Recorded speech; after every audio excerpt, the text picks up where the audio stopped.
Bienvenue sur Africa 24 pour cette nouvelle édition de l'Africa Tonight. Au sommaire, le président camerounais Paul Biya plaide en faveur des réfugiés. C'était à l'occasion d'un sommet en marge de la 71e Assemblée générale des Nations Unies.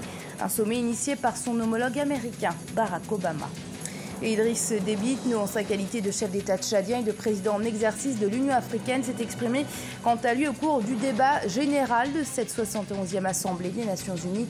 Il a appelé les membres de l'ONU à agir plus activement contre le fléau terroriste. La crise économique mondiale a inévitablement impacté le continent, provoquant un ralentissement de son économie. La BAD, la Banque africaine de développement, préconise toutefois de limiter le recours à la dette sur le marché international. Ouverture donc ce mardi 20 septembre de la 71e Assemblée générale des Nations Unies. C'est dans ce cadre que le président camerounais Paul Biya, accompagné de la première dame, son épouse, Madame Chantal Biya, sont arrivés à New York, accueillis par la diaspora camerounaise installée aux États-Unis. Un accueil chaleureux leur a été réservé. Écoutez. Un sentiment d'émotion. Nous sommes émus. Nous sommes overboard. L'émotion est tellement high. Surtout pour moi, je viens d'être élu il y a 1 an comme président de la sous-section de New York. Donc nous sommes vraiment heureux de recevoir notre président. Les gens viennent d'Atlanta, Washington DC, du Canada, de Houston, et de Maryland et de Baltimore et de Boston. Moi, en tant que président de la sous-section, ça fait presque 1 semaine. Quand nous avions eu la rumeur que le président arrivait, on a commencé à mobiliser les gens, mon vice-président et moi. Et depuis 1 semaine, on a envoyé les emails. Vous savez, on travaille beaucoup par email. Et les gens sont trop de savoir que le président arrive. Ils sont très heureux. Je me sens très privilégiée, je suis heureuse. Cela fait 5 ans que le président n'est pas revenu ici. Donc, en tant que présidente de la branche ici aux États-Unis, je suis juste heureuse de savoir qu'il est ici avec nous. Oh là là, mon Dieu, c'est impressionnant. C'est une des fois. Nous avons toujours été ici à New York quand il arrive. Et depuis quelque temps, il n'est pas venu. Et quand nous avons appris la nouvelle, nous sommes, je vais dire ça en anglais, because Cameroon is bilingual, we are overwhelmed to have him today again in New York. And that's why you can see people. It was a short notice, but we were able to gather together. Et que nous avons essayé de réunir les militants. Et que tout le monde est très excité, vous pouvez le voir aujourd'hui. Derrière un grand homme, il y a une grande dame. That's not what they say. Et depuis qu'elle est avec lui, il y a une très grande... Je vais approuver son travail auprès du service social camerounais. Parce qu'avant, il y avait beaucoup de problèmes, les hommes, il n'y avait pas de child support, des choses comme ça. Mais maintenant, les hommes et les enfants sont protégés. Et je crois que socialement, elle fait un très grand boulot. Et bon, elle est aussi aimée par les artistes, ce qui est aussi très bien parce que c'est une voix souvent qu'on oublie, mais qui fait partie de la culture camerounaise. C'est un honneur. Nous venons d'être élus et nous voulons prouver que la sous-section de New York vit.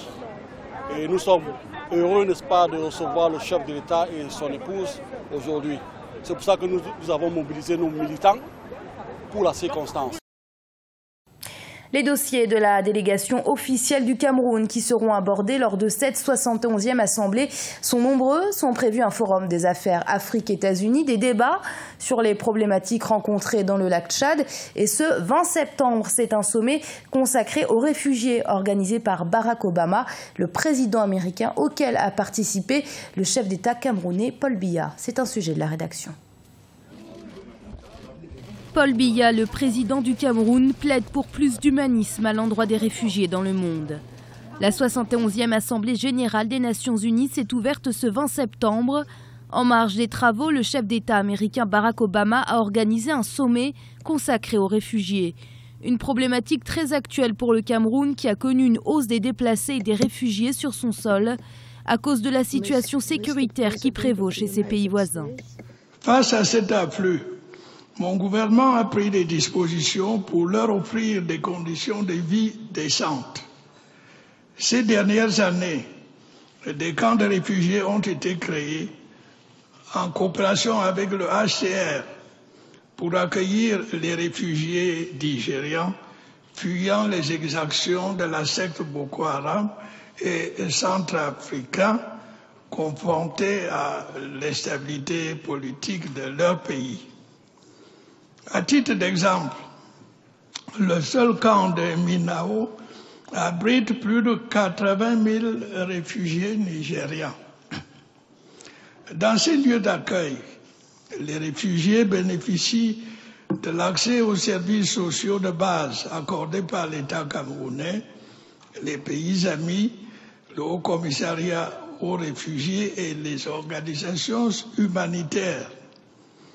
Des facilités sont proposées, notamment dans le secteur de l'éducation, à tous les niveaux d'enseignement.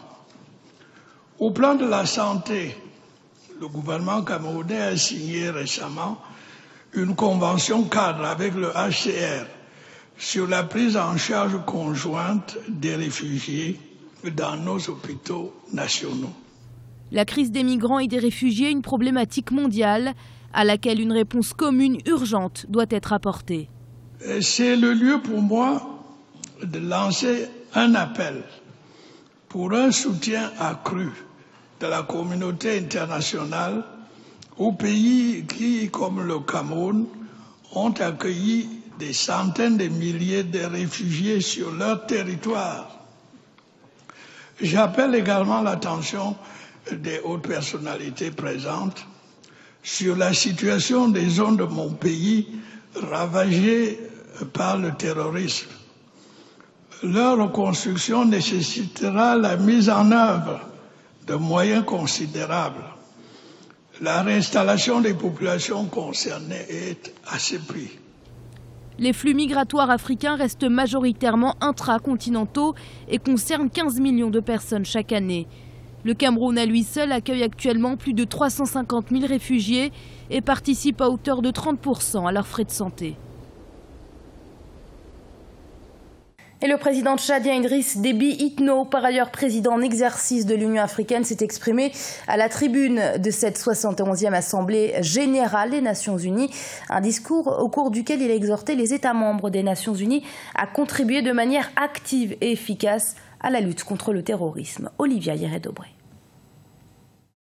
Lors de son discours ce mardi 20 septembre 2016 à la tribune des Nations Unies dans le cadre des 71e Assemblées générales annuelles, le président en exercice de l'Union africaine, Idriss Déby Itno, a souligné la mobilisation des États membres de l'UA dans la lutte contre le terrorisme. Le président tchadien a également appelé la communauté internationale à apporter sa contribution au Front africain de lutte contre le terrorisme créé en juillet 2016. Les énormes sacrifices consentis par la MISOM en Somalie depuis 2004, la mise en place de la force mixte multinationale par les États du bassin du lac Tchad et le Bénin pour combattre le groupe terroriste Boko Haram, l'institution du groupe de G5 Sahel servant de cadre de coopération en matière de sécurité et de lutte contre toutes les menaces transfrontalières du pays aux pays du Sahel. Cet élan de mobilisation devrait être renforcé et appuyé par l'ensemble de la communauté internationale sous toutes les formes, matérielles, financières, militaires et par le partage des renseignements. Le président en exercice de l'Union africaine a également exhorté la communauté internationale à respecter les engagements pris dans le cadre de l'agenda 2030 pour le développement durable. L'Afrique n'est pas qu'un gigantesque réservoir de matières premières. C'est aussi un peu plus d'1 milliard d'hommes et de femmes qui aspirent à un développement harmonieux, accompagné du bien-être social et de prospérité. La communauté internationale est capable d'éradiquer la pauvreté sur Terre pourvu qu'elle tienne les engagements pris dans le cadre de l'agenda 2030 pour le développement durable, mettant l'être humain au centre de toutes les préoccupations. La mise en œuvre de cet agenda devrait être une priorité absolue pour éliminer l'extrême pauvreté, lutter contre le changement climatique, renforcer la résilience et promouvoir une croissance économique durable profitant à tous. Ce lundi 19 septembre 2016, le chef de l'État tchadien prenait part à une réunion de haut niveau sur les réfugiés et les migrants à New York. Sa participation aux assemblées générales de l'ONU reste déterminante au regard de son engagement dans la lutte contre le terrorisme et l'accueil de milliers de réfugiés sur le sol tchadien. Carlos Lopez est le secrétaire exécutif de l'UNECA, la Commission économique des Nations Unies pour l'Afrique. Il s'est exprimé au sujet du poids que doit et peut avoir le continent africain lors des débats. C'était au micro de notre envoyée spéciale à New York, Marie-Angèle Touré. Dans le cadre de la 71e Assemblée générale des Nations Unies, je me trouve en compagnie de M. Carlos Lopez, secrétaire exécutif de l'UNECA, qui se charge des questions économiques pour l'Afrique, la Commission économique des Nations Unies pour l'Afrique. Première question forcément autour de cet événement annuel. Quel intérêt les Africains ont de participer à un tel événement? Bon, d'abord, il y a 3 sujets connexes avec la réunion de cette année, qui sont de grand intérêt pour l'Afrique. Il y a la Convention du climat de Paris qui devait entrer en vigueur un peu plus tard. Le nombre de pays qui ont décidé de signer avance rapidement, après la décision des États-Unis et de la Chine d'être parmi les premiers.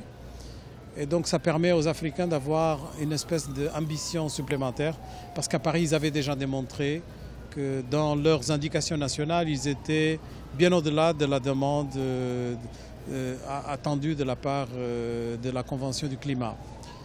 Et troisièmement, la question des réfugiés et des migrations, qui sont des sujets fâcheux pour l'Afrique, parce qu'il y a le drame de ceux qui perdent des vies en tentant d'arriver en Europe à travers la Méditerranée, ou même croisant les déserts, mais qui cache une réalité beaucoup plus complexe, qui n'est pas aussi fâcheuse, et qui devait être le sujet d'un débat beaucoup plus contextualisé. Le fait, par exemple, qu'il y a des grands mouvements démographiques, le fait qu'il y a un vieillissement de la population en Europe, un rajeunissement de la population en Afrique, et donc on devait avoir des moyens de trouver une espèce d'équilibre entre les deux. Est-ce que ces questions, par exemple, on prend la question des migrants, ces questions sont véritablement liées à l'Afrique? Parce que pour certains experts, c'est parce que certains pays, à l'image de la Syrie, traversent de telles crises qu'on en parle ici à l'ONU, et non pas à cause des Africains. Dommage que les Africains soient un peu traînés dans une discussion, comme vous le dites, qui est faite avec un mélange de problèmes sécuritaires, populisme politique dans les pays, et aussi le fait que l'Afrique n'est pas vue comme un terrain, en effet, qui peut aider l'Europe dans des questions de migration, parce que les Africains, avec leur contribution, sont en train d'augmenter le PIB des pays européens. C'est en tout cas ce que dit l'Union européenne dans ses études. Et donc on devait traiter les phénomènes de migration avec beaucoup plus de perspectives économiques et de dimensions historiques. Parce que l'Europe aussi a fait beaucoup de migrants, a produit beaucoup de migrants dans d'autres moments de leur histoire. Et donc il devait avoir un peu plus de mémoire historique pour pouvoir placer les débats dans un contexte qui serait, disons, beaucoup plus politique. Merci à vous d'avoir répondu à ces questions. J'étais donc en compagnie, chers téléspectateurs, de M. Carlos Lopez, le secrétaire exécutif de l'UNECA, la Commission économique des Nations Unies pour l'Afrique. Le président de la BAD, la Banque africaine de développement, Akinwumi Adesina, a estimé que le ralentissement des économies africaines devrait durer environ 3 années supplémentaires. Il a ainsi recommandé aux États de limiter le recours au marché international de la dette, mais aussi d'améliorer la collecte des recettes fiscales. Seule solution, selon lui, pour limiter les effets néfastes de ce ralentissement économique. Fanny Mounichi. Mobilisation des chefs d'État en faveur de la protection de la planète. Selon des recherches de la Commission économique pour l'Afrique, une montée des températures mondiales de 2 degrés d'ici 2050 pourrait provoquer une baisse d'environ 4,7% du PIB africain. Le continent peut encore retourner la situation en sa faveur et parvenir à un développement plus résilient et inclusif, mais à plusieurs conditions. Notre planète est grandement menacée. Partout, le réchauffement planétaire menace notre existence à grand renfort d'ouragans, de cyclones, de tremblements de terre, de feux de forêt, d'inondations extrêmes et de sécheresses. C'est ici, dans cette assemblée, que nous devons faire des choix pour notre humanité. C'est nous qui devons les relever, personne d'autre. D'autres défis figurent dans l'agenda du continent africain. Depuis septembre 2015, les dirigeants du monde entier ont adopté le programme de développement durable de l'ONU, un programme articulé autour de 17 objectifs pour mettre fin à la pauvreté, aux inégalités et s'attaquer au changement climatique. Nous allons relever ce défi dans le cadre des 17 objectifs de développement durable, mais ce n'est que le début. La pérennité de cette quête, la réalisation de ces objectifs passe par une compréhension mutuelle. Nous devons œuvrer de concert en tant que communauté. Les objectifs de développement durable sont nombreux et ambitieux et le temps imparti pour les accomplir limité à l'horizon 2030. Il est ainsi urgent d'accélérer le programme d'action des ODD face à la conjoncture de mondialisation. Ce journal a été réalisé par l'ensemble de la rédaction. Merci de l'avoir suivi. Restez sur Africa 24. Dans un instant, une nouvelle édition de l'information.